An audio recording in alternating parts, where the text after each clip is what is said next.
Hi guys! Welcome to my vlog. Ito nga po pala guys. Kakain na kami ng aking asawa. Ito nga guys. Pupunta nga kami guys dito sa kusina.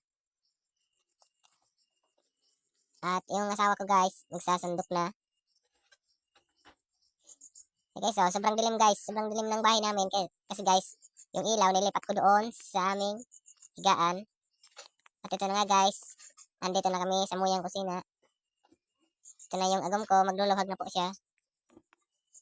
Yan guys, so sorry guys.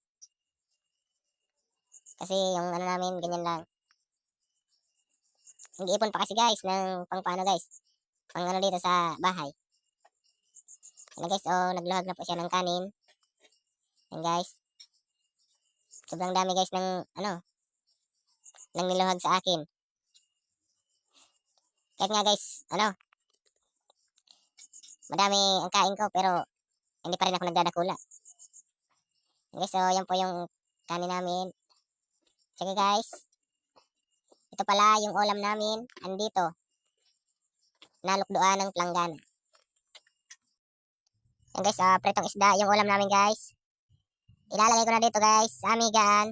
Kasi guys, walang ilaw doon sa aming lamesa.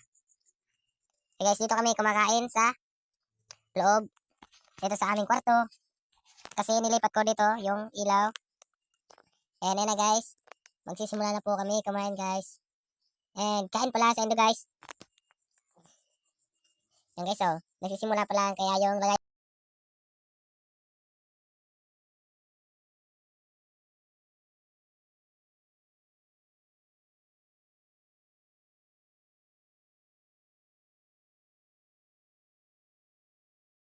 Ibo-voice ko na lang guys yung pagpe-pray. Lord, salamat po sa araw-araw na binigay mo sa amin. Lalo na Lord, sa araw na hindi mo kami pinabayaan. Salamat Lord sa pagkain. Thanks po God. And ayan na nga guys. Dito ko na lang guys inano guys kasi